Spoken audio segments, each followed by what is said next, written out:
Welcome to the News4JAGs podcast. Justin Barney with Alessandra Pontbriand, and we are full pads time. For the first time, Jaguars put their pads on today for the first time. We saw some of those pops, those big hits.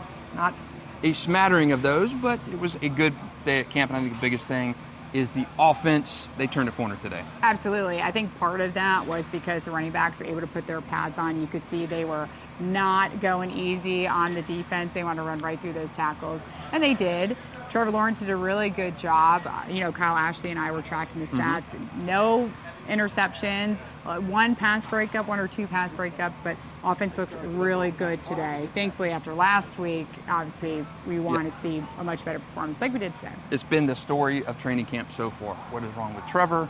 The offense is dropping passes. Was the big contract for Trevor written out too prematurely? That was a big theme in camp last week, and really, Trevor did not give a lot of confidence in that he was going to turn it on, and boom. I don't know if you read the headlines or listened to podcasts, but man, Trevor was clicking today, throwing darts. Yeah. Mac Jones was doing well. Yeah, they all looked really good. I thought just a fantastic bounce back performance from the offense. Some guys too, like Seth Williams, making some big plays. Yeah, he had a really big day. Josh Peterson with the one-handed grab over Trey Flowers on the sideline. So just one play after the other. I thought it was a redemption kind of camp for the Jaguars. And to me, that's saying something when you put the pads on for the first time. Absolutely. And you get out and the real bullets are starting to fly a little bit. Man, they responded.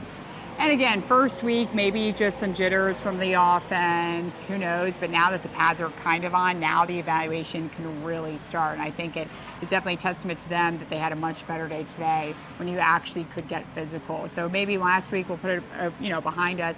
This week, I think you're getting more of a look at what the Jaguars can be. So no panicking at all. I think Trevor will be just fine. I think it's natural to react in camp when you're seeing stuff and your franchise quarterback just got a huge check and you want to come out and think he's elevating his game. But again, pads aren't on. These guys are going half speed.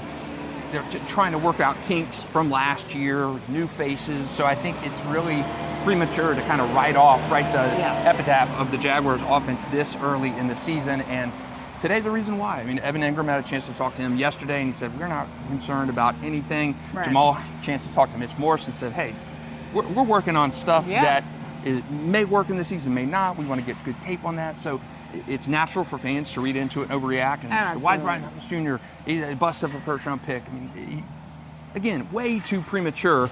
Cause for concern, yes, but days like today show you that you cannot read too much into training camp. Hey, one day that the Jaguars offense did really well, Jamal St. Cyr went pass. Yeah, that's true. Is he the one? He is the curse. And I thought one of the coolest plays today was Mac Jones, the Bulls, former Bulls star. He had a tucked it and run on a kind of a red zone play and ran to the end zone. He had a little kind of I'm going to say a gritty, but he hit like a little hustle step or stirrup step and fired the ball into the stands. And the stands fans went crazy. So that was cool. Mac is just having so much fun out there. But all three quarterbacks, CJ played well. Trevor was lights out. I think at one point, I think he only missed one pass at one point. Yeah. So, and Trevor was fired up too. Every play that went for positive yards or touchdown, he was clapping extremely hard. He's very animated for Trevor, pointing at teammates, celebrating them. Really just, you saw that energy today, and I think Trevor was a little bit of validation too. Yeah, definitely a vocal leader, and you can see that. Maybe that's what the receivers need or the running backs need, to get more confidence from their QB1. But the offense did really well. Defense did do well. There wasn't any, explosive plays from the defense today, but it's not like they didn't do well. I know we're only talking about the offense, but still, Ryan Nielsen's defense is definitely more aggressive. They're flying around. You can see that. He talked about that earlier today during his press conference. So on both sides of the ball, and Cam Little only missed one field goal. So other than that, all three phases seems like they had a good day today. Which is good. Kicking competition. You mentioned Cam Little. Riley Patterson was cut last night, so that kicking competition seems to be over. Yesterday, the Australian rules football player Patrick Murtaugh was working on kicks, so we may see him kicking off this year with the new kickoff rules. So interesting, just it changes out here at camp. You're not going to have the kickoff like it was before. You're going to see two returners back there. So we got to see a little bit of that yesterday. Opens the doors up for those Devin Duvernay's, the Parker Washingtons, Keelan Robinsons, those kind of guys to make an impact in those return games. Saw Dewey Wingard limp off the field. Don't know a status update on Dewey, but I thought overall my takeaways from today: Brian Thomas Jr. looked good. Trevor and the offense looked really good. Some really good one-handed catches. Seth Williams had a great day. Josh Peterson with the one-handed catch. Josh Peterson with a one-handed catch. So many offensive guys to pick from. And I think just overall, the body of work today from the offense, you can kind of breathe a little bit of sigh of relief Absolutely. and say, hey, these guys are not what we saw last week. Justin, I cannot agree more. That's fascinating. Fascinating for Alessandra to not agree more. Tank Bigsby had a chance to talk to him. He ran extremely strong. And I know the book on Tank last year was wasted draft pick, and he's not performing. He has lit it up. He has. He's had a really good camp. And I asked him if it's a new mindset. He kind of just said, going into year 2, it's obviously slowed down. He's more confident in himself, and he's learned from those mistakes from last season. And now he just wants to, head into 2024 with a, fresh start. And I think he will. Like you said, great training camp so far, and even today, very physical when they were doing 7-on-7, 11-on-11 drills. Yeah, you're not.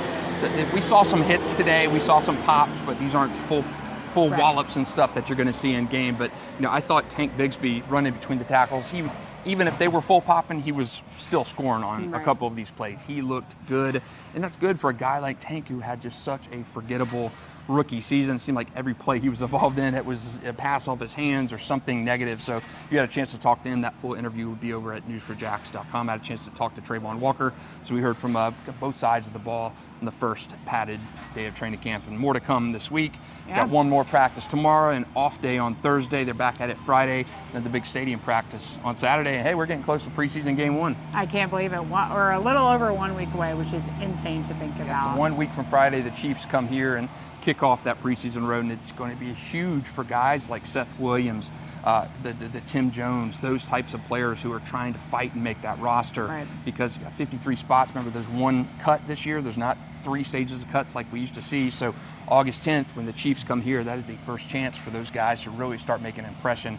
And again, bottom of the roster guys, you don't have a lot of spots on this 53-man that are technically up for really discussion. So guys like Seth Williams, Elijah Cooks, those guys are going to be looking for big performances in those types of games. And those are the guys that we'll be looking for during preseason, of course, and of course during training camp as we lead up to the first preseason game right here in Jacksonville against the Chiefs. Hey, you did a good job out here today, Alessandra. You're tracking stuff with Kyle. You're doing podcasts and everything, and you're anchoring the news tonight too. So Jack or Jill of all trades over here. So that is it for the News4JAGs podcast. You can find out everything else over at News4JAGs.com. On Friday night, Alessandra will be hosting Teal the Show with Frank Frangie while Jamal is out of town. We'll have more coming to you. Check out that sports page at News4JAGs.com. That'll do it for training camp here today at Miller Electric Center.